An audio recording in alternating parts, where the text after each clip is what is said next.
I'm William Lindsay, and I first came to China in 1986 with the ambition of traversing the whole length of the Great Wall from one end to the other on foot.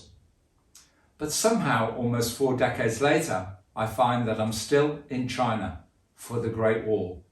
Why? Well, after several failed attempts, I was eventually very successful in my initial endeavour. In 1987, I followed the line of the Great Wall from the desert to the sea, to its finish. Most importantly, along the way, I met one person and learned a few things about the wall that were to make my journey a life-changing one. For now, just a heads up on a few of those things, beginning with its name, the Great Wall. It's an understatement. It turned out to be much greater than I ever could have imagined. It's not a place, it's thousands of places. 16 different dynasties built structures that we regard as Great Walls of China. So, it's more than an object. It's a subject of study in its own right, Great Wall studies, and I have made that my life's work and passion. I'm sitting here in my study in Beijing, and this is a very special room I've created to surround myself with Great Wall related things and memories. In this study, I feel very comfortable being away from my beloved Great Wall, and I'd like to take you on a whistle-stop tour of the room, beginning with the wall of maps here, which is a collection of maps of China produced mainly in Europe between the 16th and the 18th centuries. And they begin with those that show no Great Wall, then the first appearance of the Great Wall, and then they trace its emergence as a signature structure, the defining landscape feature of China. But the gem of my map collection is a Chinese map, the dark image in the square frame here. It's actually an ink rubbing of a map that was carved onto a stone in 1138, and that's the oldest Great Wall image that we know of. There are only 6 rubbings like that in existence around the world, and not even the British Library has one in its collection. Talking of rubbings, the furniture on which the globe is standing, just there, is a treasure trove of them. It contains rubbings of tablets that were placed up on the wall in the late 1500s and 1600s, and they show information about events such as the completion of building work or the visit of a military official. They're now mounted as scrolls, and as I unfurl the scrolls, I really feel as though I'm reading a message sent to me by the builders or the wall commanders. The wall over here is filled with prints and engravings, posters and paintings, and certainly the star is a watercolour painting of Deng Xiaoping surveying an almost surreal Great Wall landscape cloaked in clouds. Deng was the leader of China after the death of Mao in 1976, and importantly for us, in 1984, he used his brush and wrote, "Love China, rebuild the Great Wall," and that marked a turning point in the protection of China's cultural heritage. Under Mao, destruction was encouraged. Under Deng Xiaoping, protection was necessary and demanded.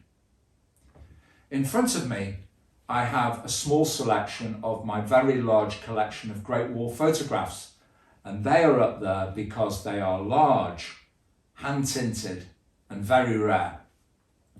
My bookcases contain a collection of books centred on Great Wall exploration, and certainly the highlights are 2 atlases, one of them produced in Amsterdam in 1657 and the other produced in Paris in 1737. The early atlas shows the Great Wall as an almost straight line, just streaking across the maps of North China. But 80 years later, the second atlas shows the wall to follow a twisting and turning line. It shows the wall's spurs and loops, and it names scores of places along its length, and it marks its eastern and western terminal points.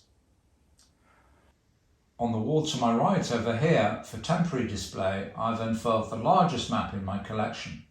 It's a superb reproduction, scaled down, of the famous map of the 9 military regions that existed along the Great Wall during the 16th century.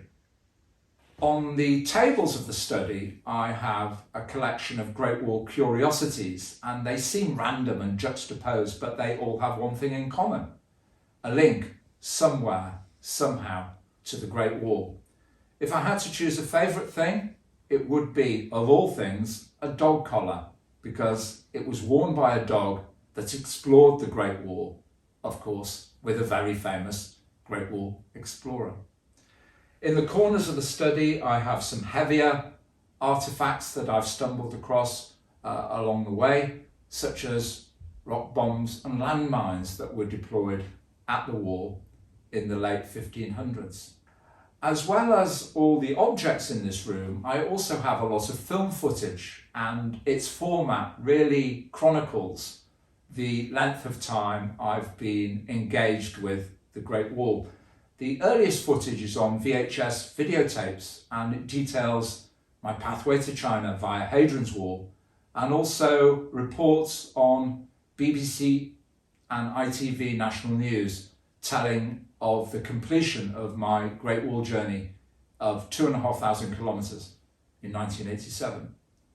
Moving on a decade into the 1990s and a new format, compact disc, I have film of my pioneering Great Wall landscape conservation activities, the first ever public cleanups of the Great Wall by volunteers, the first placement of green message signage beside Wilderness Wall, and the first organisation of ranger schemes employing farmers to walk the trails and walk the wall and keep it free of garbage and graffiti. From the 21st century, I have film footage recording my very important rephotography project, which was inspired by the first Great Wall explorer in history, William Gyle. He published a book in 1909, and it contains many wonderful old Great Wall photographs.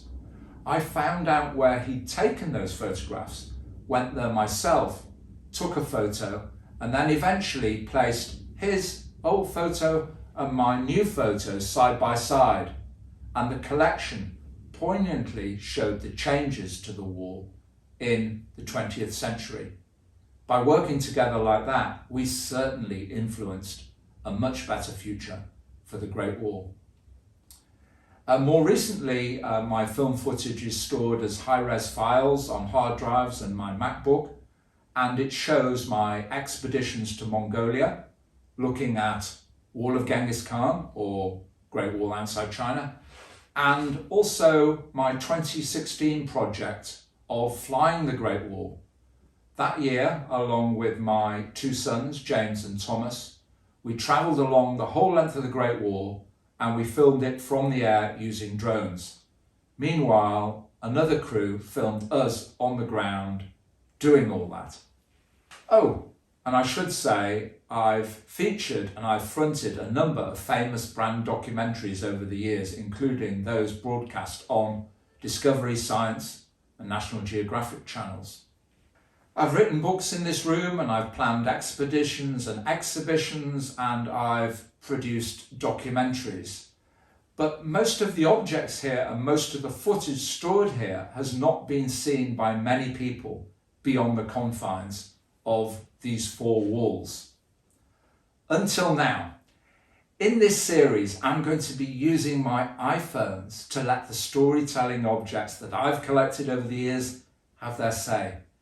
And I'm going to delve into the archive of footage that I have to take you to the places where I've discovered the Great Wall story.